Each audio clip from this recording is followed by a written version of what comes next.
Hello everyone and welcome to my 25-26 Premier League predictions. Yes, I know it is a little bit late, but they do say better late than never.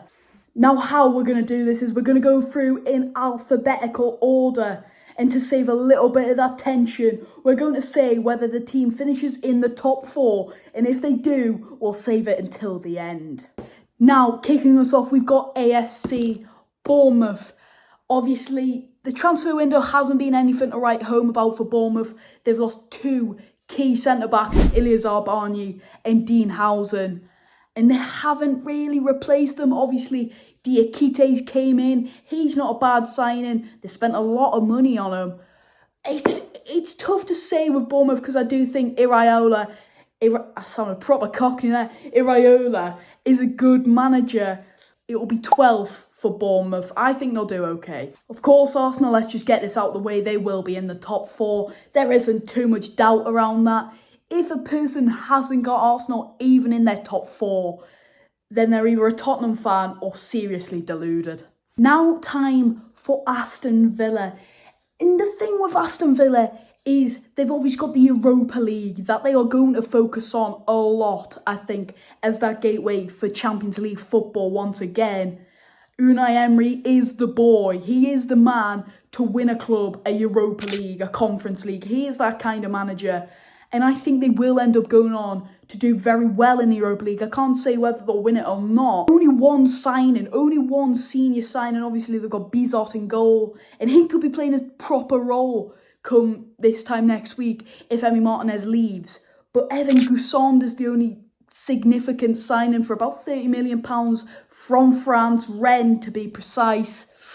It doesn't look too great. If they can sign a few more players, I can see them doing a bit better than where I've got them. I've got them in 8th, but obviously it could all change with signings. Now time for Brentford Football Club, a team that's impressed so many neutrals all around the world since being promoted back in 2020. Is it? I think. They've lost Thomas Frank, they've lost Brian Mbeumo. That is two significant characters at that football club. Now, I've got full faith in the people that run Brentford. They obviously know what they're doing. They've gone for Keith Andrews, which I think is a controversial one. You know, they're going to lose Wissa. They failed to really bring in too many players. Malambo might be a decent signing.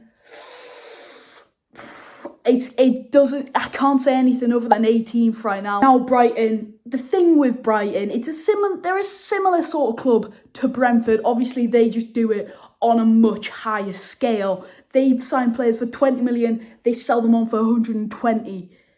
It's a toss of a coin with Brighton as to what they'll do with these signings, because they've signed tons of players. I think 2 Greek players. One signed last year, one signed this year, and they're both going to play a big role this season. They've signed De Kalper from Club Brugge. All very unproven players, but they obviously know what they're doing. Fabian Hürzeler is such a great manager. I seen it last season. I think he's a great manager, and I think he'll go on to do bigger and better things than Brighton, unfortunately. Tony Bloom is such a great owner. He knows what he's doing. I can't say anything other than 9th.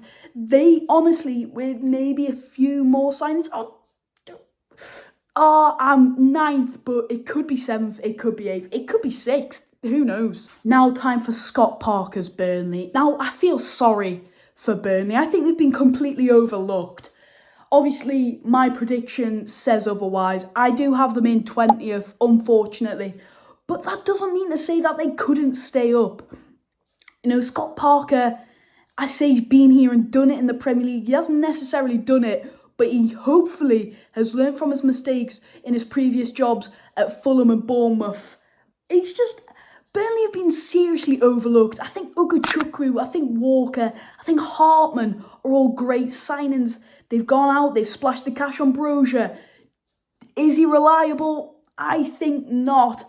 I just think they conceded 16 goals last season in the Premier League, and they've got an upgrade on James Trafford in Martin Dubravka.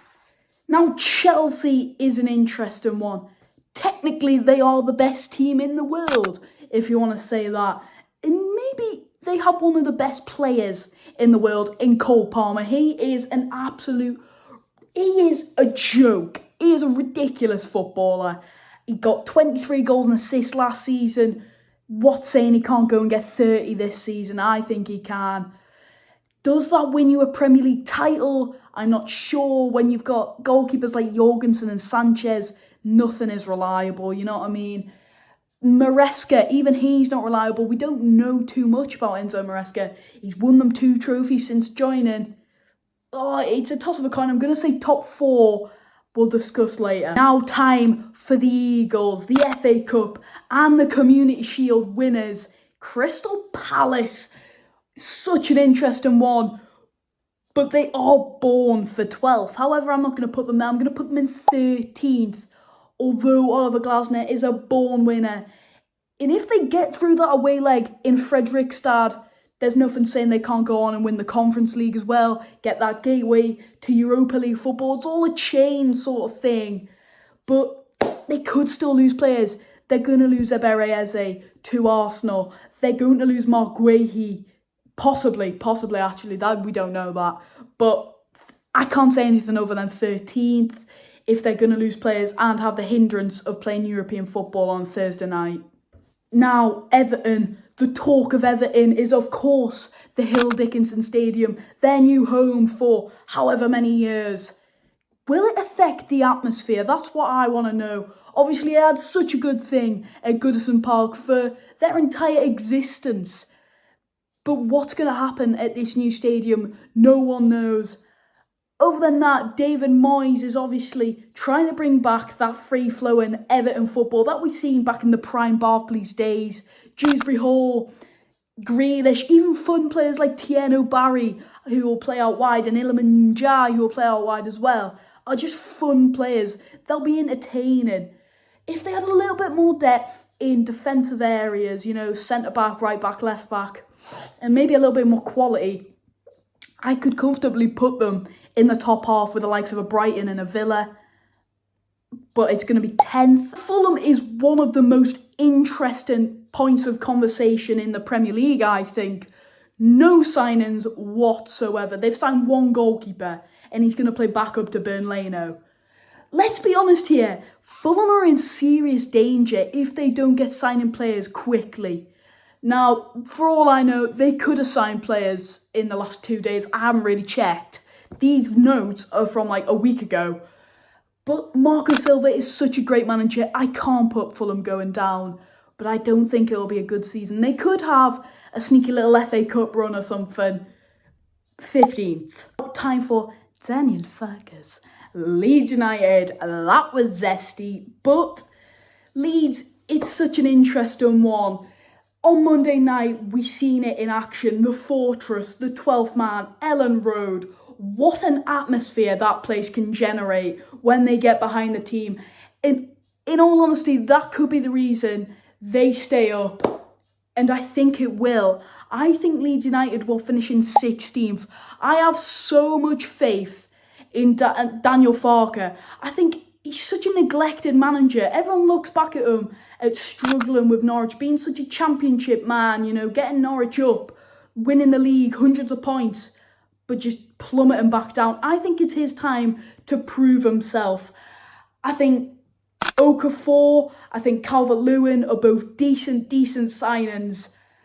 They do need a little bit more if they are serious about staying up. And I'm contemplating this. Liverpool, of course they're going to be in the top 4. Yes, we know they lost the Community Shield, but there's just been some unreal signings. The big talking point ones are Wirtz and Frimpong. But we've got to look at Ekitike. 95 million, already got 2 goals for the club since joining. It's seriously interesting with Liverpool. They're obviously in the top 4, but we'll talk on a deeper level later. Of course, we're going to go back-to-back top 4s. Manchester City are pretty much guaranteed to be in it, in my opinion. Players like Ait Nouri, Reinders, Cherky, all getting off to a brilliant start away at Wolves in that 4-0 victory. And what else we've seen in that 4-0 victory is that Erling Haaland is still an absolute beast of a striker. He is the best striker in the league. Honestly, he's the best striker in the league by an absolute mile. I don't even know who would come close to him.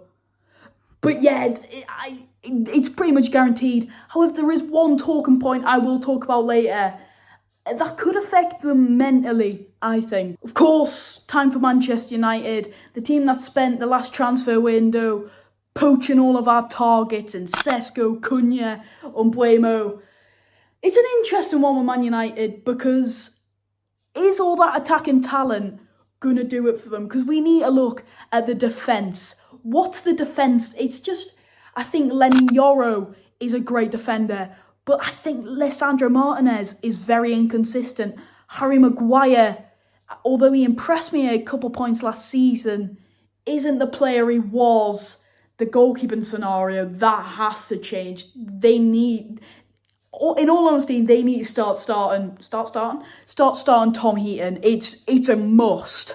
In fact, it's got to be 6th for Man United. I think they'll do okay. I don't think they'll do as well as people are going to say they are, like Gary Neville.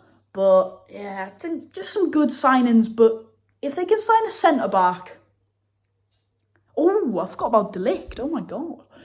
And no, if they can sign a centre-back, they'll be okay. Time for my club, Newcastle United.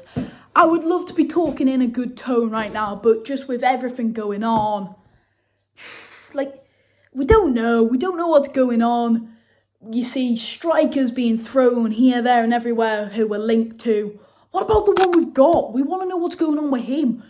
Is he definitely leaving? What is happening? The way he's talking, he will be leaving. And I want him to go. Like, I couldn't stand him if he was to play another game for Newcastle United. I would boo him. What? Yeah, I would boo him. I've never agreed with booing your own players. Like when we used to do it when we were terrible. I never agreed with it. But I would boo him. It's interesting because we've only made 3 key signings. Ramsey, Thiaw, and who else? Ramsdale? That's just... Oh, and Alanga. Oh, I nearly forgot about them. There's some decent signings there. And we have every right to do okay. It'll be 7th. But it's just... I can't speak on it because it's just so frustrating. I'll end up getting angry. And this isn't a Newcastle video. This is a Premier League video. Yeah, I'll talk about it on TikTok and stuff. It's just disappointing. Now let's get on to a brighter topic of conversation. Normally I would never say that about another Premier League club, but I'm going to have to. Nottingham Forest. Nottingham Forest have had such a great rise to their what would you call it? Their glory? But yeah, it is their kind of glory. I'm happy for them. I'm sad they didn't get Champions League, but I am happy for them. Europa League, they've kind of scummed their way there, I won't lie. I don't like their owner, but I think he's done well in keeping Gibbs White. I think a great signing Callum Wendo. I think a great signing Douglas Luiz. Who else have they signed? They've lost Alanga. I think Forest will do okay. I think Forest will be 11th. And they have that Europa League football. Could we see a battle of the former giants in Aston Villa and Nottingham Forest in the Europa League final? Just imagine 2 of the former European Cup winners who, I don't know if they used to battle out with each other actually, but we all know them as the European Cup winners that nobody had a clue that they won a European Cup when you were about 8. That is so random, but that would be interesting if they were playing in a European final together. No one would see that coming, but yeah, 11th for Forest. Now, an interesting topic of conversation comes up next. Sunderland. Now, currently, as I'm filming this, I'm a Premier League video maker, not a Newcastle fan, although I am a Newcastle fan, I can't deny that. It's been a good transfer window for them, I can't lie. Yes, they maybe signed a few inexperienced players, no one's got any clue what that goalkeeper's all about. Adingra's good, but Adingra's very young. Who else have they signed? Noah Siddiqui? Habib Diarra, I know them. They've signed that Alderete. I think he's a great signing, I won't lie. You know, he's a La Liga team of the season. Was it last season or the season before? I can't remember, but he is obviously of great calibre. I can't say anything, but they'll stay up, to be honest. Why am I smiling when I say that? I can't put them to stay up, but I think they will. I think it'll be 16th. I think if they can sign that striker, they could possibly be comfortable. Tottenham is an interesting one. I have recently just changed their position into 5th. I think what you've got to think with Tottenham is that although they have lost out on Eze, they've signed Kudus, who I think is a great signing for them. They've signed Palhinha, who I think is an even better signing for them. I think he'll be a brilliant player this season. Albeit with injuries, he could get injured. He's got a bad injury record when he was at Bayern. Thomas Frank is a great manager. They looked very impressive against Burnley. I think Richarlison looked very good. Obviously scored an unbelievable goal. It's 5th for Tottenham. Now, this is how you could call it cheating, doing it after the first game week. This was completely accidental. I was meant to film it last week, but I just genuinely did not get round to doing it. I was on holiday and stuff. This is the difference one performance can make. I had West Ham in 11th. Now, you're going to say it's not a massive drop-off to 14th, but I think it is. I think I had them doing really well and possibly pushing for Europe, which surprised me when people were saying they were going to do so bad. I was like, how? Nicholas Fulkrug, you're going to say it's just pre-season, but he has been bagging in pre-season. He has been on absolute fire, scoring in just about every game. If he can carry a bit of that form over, we've seen it when he was at Dortmund. He's a seriously impressive goal scorer. He finds a knack of scoring goals.